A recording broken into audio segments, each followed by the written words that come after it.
안녕하십니까. 여러분들의 친절한 이웃 밀부입니다. 지금 연수를 듣고 있기 때문에 어느 특정 장소에 가서 영상 촬영하는 게 좀 상당히 어려워서 오늘은 다른 방식으로 한번 진행해 보려고 합니다.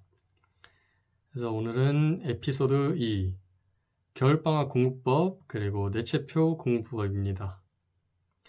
지금이 2월 4일인데 사실 지금 겨울방학 공부법을 이야기하는 것이 살짝 늦은 감이 있을 수도 있거든요.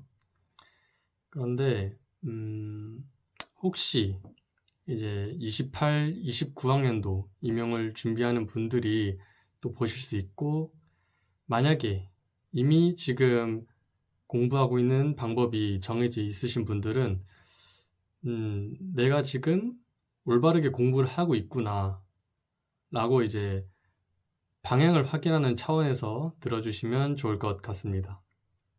자, 그러면 이제 시작해 보도록 하겠습니다. 자, 먼저 여러분들이 합격을 하고 싶으면 겨울방학에 무조건 4가지는 꼭 해야 됩니다. 자, 합격하시고 싶으면 4가지는 무조건 해야 되는데요. 자, 첫째, 무조건 한국사를 따십시오. 제가 알기로는 2월 7일인가? 네, 26년 같은 경우에는 2월 7일에 한국사를 본다고 하더라고요. 아마 영상이 한 2월 5일쯤에 올라갈 것 같은데, 네, 뭐 이틀 뒤에 바로 한국사 시험인데 혹시 한국사를 좀 소홀히 공부하신 분들은 네, 무조건 한국사 공부 올인하셔서 꼭 따시기를 바랍니다. 그거 떨어지는 순간엔 여름방학이나 학기 중에 그 한국사 시험을 봐야 되는데 그러면 진짜 흐름이 완전 망가질 수가 있거든요. 네, 그래서 꼭 겨울방학 때 한국사 따시는 거 무조건 해야 됩니다. 네, 무조건 해야 됩니다. 자, 둘째. 자, 복습 꼼꼼하게 하기입니다. 자, 복습 꼼꼼하게 하기는 그 말대로 이제 복습을 대강 하지 말고 꼼꼼히 하라는 차원에서 제가 말씀을 드리는 건데요. 간혹 이런 선배들이 있거든요. 어차피 지금 외워봤자 나중 가면 까먹으니까 설렁설렁 해도 된다 라고 하시는 선배들이 있는데 안 됩니다. 네, 안 되고요. 복습을 초반에 이제 확실하게 다져놔야지 나중에 가도 잘 안 까먹을 수 있는 겁니다. 심지어 여러분들이 겨울방학 때 공부했던 거는 진짜 나중에 까먹기가 쉽단 말이에요. 그래서 지금 확실하게 외워놔야지 나중 가서 덜 까먹습니다. 아마 백구 인강 기준으로는 월, 수, 금 한 6시간씩 인강이 나오는 걸로 알고 있거든요. 저도 그랬고요. 그러면 여러분들은 월, 수, 금 그 당일에는 인강을 보시고 이제 간단하게 정리를 한다면 화, 목, 토에는 복습을 완전하게 끝내서 자신이 백지에 배운 내용을 다 적을 수 있도록 그 수준 정도로 이제 복습을 하시고 암기하시는 것을 저는 추천드립니다. 그리고 또 이제 백구 같은 경우에는 연습 문제를 주거든요. 그러면 그 연습 문제를 다 푸세요. 연습 문제가 그 백구 연습 문제가 가면 갈수록 퀄리티가 안 좋아지고 있긴 한데 연습 문제만큼 좋은 아웃풋 방법이 없다고 저는 생각을 해요. 왜 여러분들이 각자 이제 스제트로 복습을 하시거나 아니면 뭐 방학이니까 전화로 이제 말 스터디를 하거나 아니면 뭐 백지 아웃풋으로도 복습을 하실 수 있는데 여러분들은 최종 목표는 이제 임용고시를 보는 겁니다. 그리고 그 임용고시는 당연히 문제 형태로 나오고요. 그래서 연습 문제를 푸시면서 복습도 할 겸 이제 실전 감각을 초반에 좀 이렇게 키우는 걸 저는 굉장히 중요하다고 생각하거든요. 그 방법 중에 하나가 이제 연습 문제 푸는 거라고 생각을 합니다. 그래서 여러분들 지금 겨울방학 때 복습하실 때 여러분 각자 복습 방법 한 가지랑 그리고 연습 문제가 있다면 그걸 푸시고 만약에 없으시다면 간단한 스제트 구하셔서 복습하시는 걸 추천드립니다. 근데 저는 스제트보다는 연습 문제를 추천드립니다. 근데 또 그렇다고 해서 뭐 올해 나온 연습 문제 말고 그 전년도 연습 문제를 푼다거나 그러실 필요는 없고요. 올해 나온 연습 문제로도 충분히 복습하실 수 있으니까 그걸로 복습하시면 될 것 같습니다. 그리고 아마 강의가 6개여서 아마 복습하시기 좀 벅차실 수도 있어요. 그래서 백지 아웃풋 할 수 있을 정도로 외우기 플러스 연습 문제로 하는 것을 저는 권유드립니다. 자, 그리고 셋째, 여러분에게 알맞는 공부법을 찾아야 됩니다. 자, 알맞는 공부법이라고 하면 앞서 제가 말했던 여러 가지 복습 방법이 될 수도 있겠고요. 저는 공부법 중에서 이제 가장 여러분들이 꼭 정해야 될 공부 방법이 바로 단권화냐 아니면 원문파냐 아니면 단권화와 원문을 같이 사용해서 공부할 것이냐, 이것을 좀 잡아두고 가시는 게 저는 좋을 것 같습니다. 왜냐면 이게 몇 달 동안은 계속 원문으로 공부하다가 갑자기 단권화로 공부하려면 살짝 어려울 수가 있거든요. 어떻게 단권화를 만들어야 되지? 아니면 어떻게 원문으로 여태까지 단권화로 하다가 어떻게 원문으로 효율적으로 공부를 할 수 있을지에 대한 고민이 학기 중에 하게 된다면 굉장히 공부하는 데 차질이 생길 수 있거든요. 그래서 단권화도 해보시고 원문으로도 공부를 해보시고 어떤 방법이 이제 자신에게 맞는지를 좀 확실히 알아가면 저는 좋을 것 같습니다. 저는 둘 다 한번 해보는 것을 드려요. 저도 그랬거든요. 저는 처음에 이제 원문으로 공부를 하다가 이제 원문으로 계속 하다 보니까 이제 눈에 잘 안 들어오는 거예요. 이 자료도 너무 중구난방으로 흩어져 있고 아무래도 이제 원문으로 공부를 하다 보면 이제 자료를 보는데 가독성이 좀 떨어졌거든요. 이제 저 같은 경우에는. 그래서 저는 이제 원문으로 하다가 이제 단권화로 공부한 케이스입니다. 그래서 여러분들도 한번 두 공부 방법 다 해보시고 자신에게 적합한 것을 찾고 아니면 두 방법을 동시에 사용할 수도 있으니까 알맞는 공부법을 찾으시는 게 저는 좋을 것 같습니다. 단권화로 공부하실 분들은 지금 겨울방학 때 자료에 좀 초점을 맞추시는 거를 저는 추천드려요. 예를 들어서 이제 아는 선배가 있으면 이제 선배들에게 단거나 어떤 식으로 만들었는지 물어보는 것도 좋고요.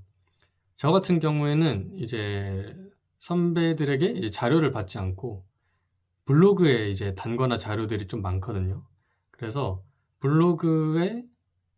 블로그에서 단거나 자료를 받아서 그 틀을 이제 저에게 맞는 틀로 바꿔서 저는 자료를 다 만들었습니다.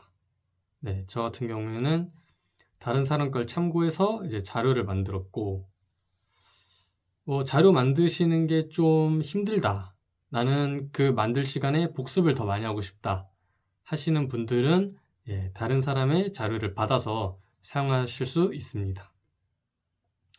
그리고 원문으로 공부하실 분들은 이제 뭐가 문제냐면 이제 추가적으로 필기할 부분이나 아니면 추가적으로 정리할 부분이 생기면 그거를 이제 어디에 정리를 해야 될지에 대한 고민을 좀 해보시면 좋을 것 같아요. 이게 원문에 이제 원문에 이제 인강 강사분들이 추가로 해주시는 말씀이 있거든요. 그럼 이제 그 말을 적을 공간이 부족하거나 아니면 뭐 내가 따로 공부를 하는데 원문에 추가적으로 적을 칸이 부족하다.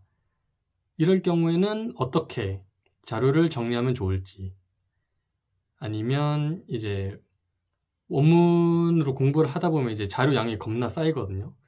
그 자료 양을 어떻게 체계적으로 쌓아야 될지, 그러니까 이제 분건을 어떤 방식으로 해야 될지, 뭐 고리로 이렇게 분건을 하거나 아니면 뭐 프린터기를 사서 뭐 종이를 출력을 하고 뭐 포스트잇으로 그 스테이플러로 찍고, 네, 그런 기초적인 방법들을 정하시는 걸 추천드려요. 예. 원문을 어떻게 하면 체계적이고 좀 눈에 띄게 정리할 수 있을지에 대한 고민을 하시는 것을 저는 추천드립니다. 자, 그리고 네 번째는 이제 총론을 읽으세요. 네, 총론을 읽으라는 게 진짜 말 그대로 총론을 한 번씩 읽으라는 겁니다. 예. 저 같은 경우에는 주 3회 정도 그냥 냅다 읽었습니다.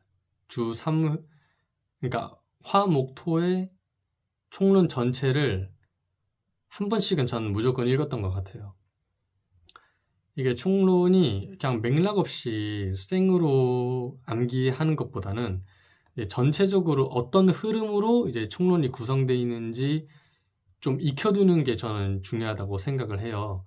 그래서 이 겨울방학 기간에 꼭 총론을 빈칸 암기나 빈칸 암기를 꼭 안 하셔도 되고 그냥 읽기만 해도 저는 충분하다고 생각합니다.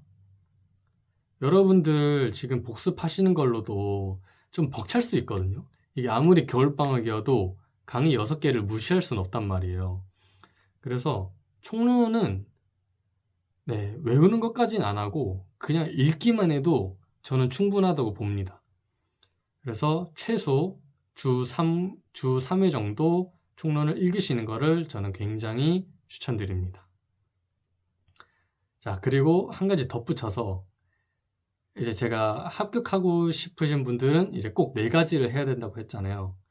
근데 만약에 내가 고득점을 받고 싶다 하시는 분들은 내체표를 외우시면 됩니다. 뭐 간혹가다 이제 여러분 선배들께서 어떤 말을 하시냐면 이제 저도 이제 지금 교직에 나가고 계시는 이제 선배들에게 공부법에 대한 그 말을 좀 들었었단 말이에요. 근데 그 선배들이 하나같이 다 뭐라고 하셨냐면 겨울방학 때 내체표 해라, 교육과정 외워야 된다, 총론 외워야 된다, 뭐 이렇게 다 말씀을 하시거든요. 근데 그분들 임용 준비할 때 그렇게 안 했어요.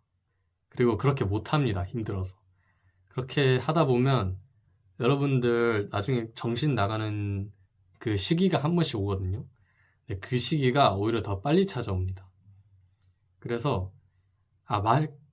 제가 앞서 얘기한 그 4가지를 무조건 하시고 그래도 나는 좀 남들보다 더 앞서 나가고 싶다 하시는 분들은 교육과정 대신에 저는 내체표만 좀 외워도 저는 충분하다고 봅니다.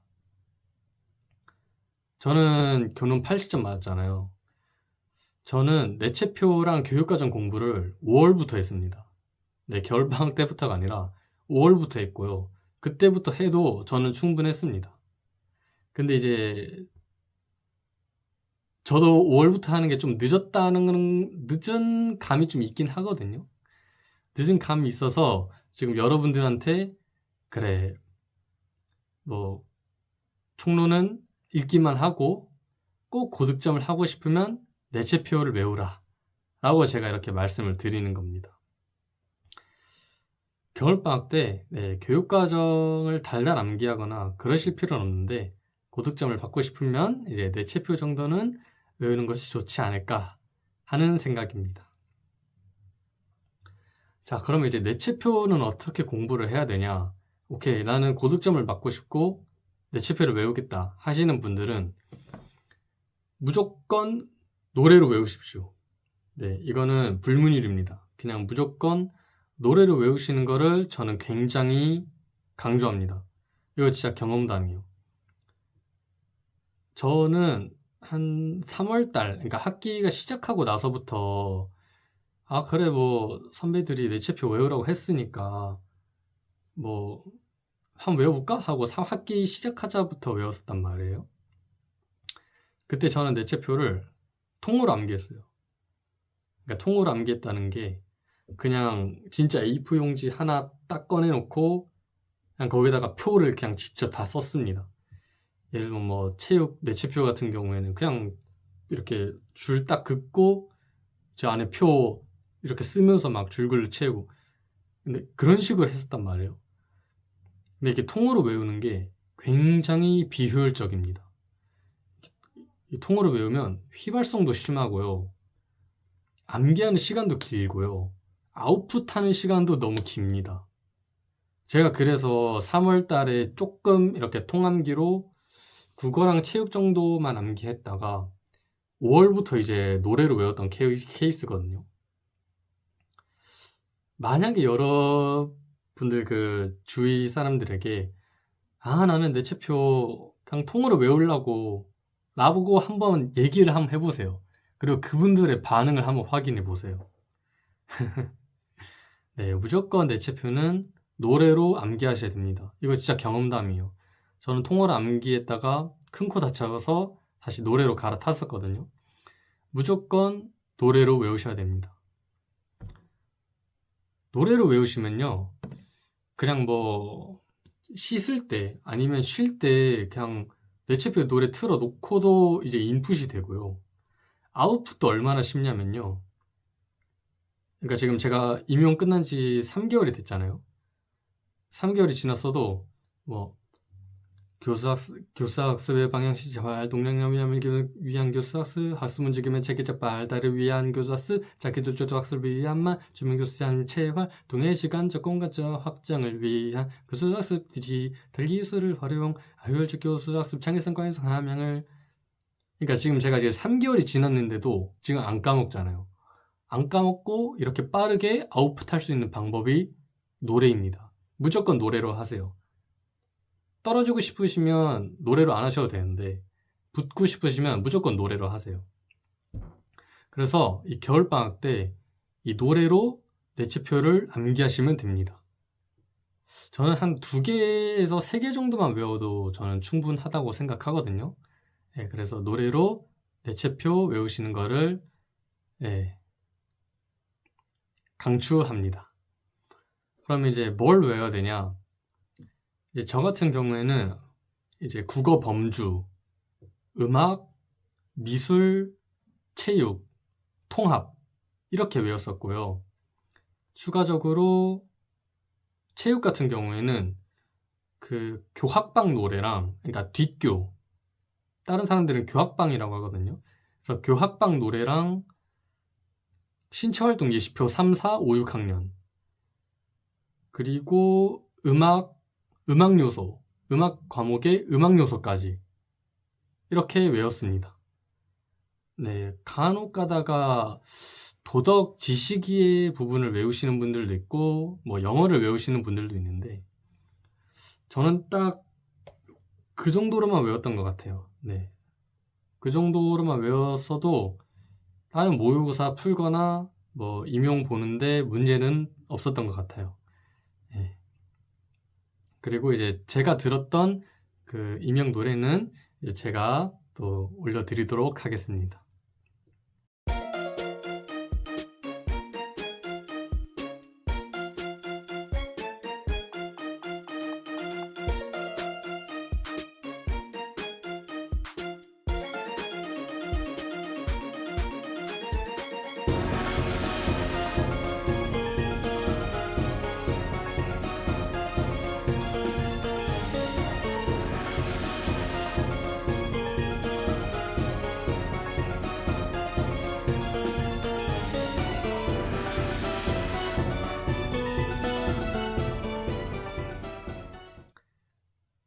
자, 그래서 이렇게 이제 겨울방학 공부법이랑 이제 내체표 공부법에 대해 함께 알아봤는데요.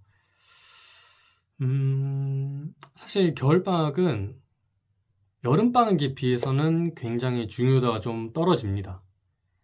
이제 여름방학이 가장 키고, 이제 겨울방학에는 이제 시동 거는 시기라고 저는 생각을 하거든요.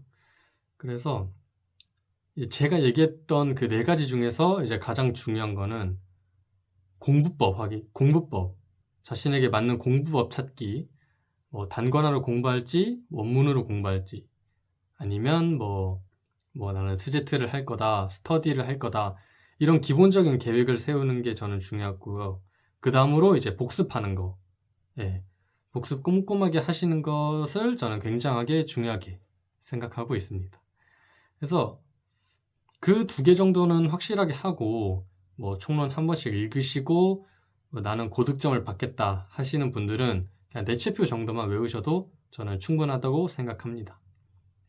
저도 말했죠. 저 내체표 본격적으로 한 건 5월부터 했어요. 여러분들 지금 내체표 한 두 개 정도만 외우셔도 충분히 좋은 점수 받을 수 있거든요. 그래서 네, 흐름 깨지지 않고 이제 초반 스타트를 잘 끊으시면 학기가 시작하셔도 뭐 계획 세우시는데 큰 불편함 없이 잘 공부하실 수 있을 것 같습니다. 제가 지금 연수를 듣느라 지금 굉장히 피곤하고 살짝 복잡하거든요. 그래도 여러분들이 이제 저보다 더 힘들게 공부하시고 있으니까 제가 보이지 않는 곳에서 이제 응원하겠습니다. 네, 그래서 오늘은 좀 빠르게, 저도 이제 자야 돼서 이제 빠르게 좀 정리를 해봤는데, 네, 전 그러면 다음번에는 스터디 공부법 아니면 이제 단권화 공부법으로 돌아오겠습니다. 네, 감사합니다. 밀붐이었습니다.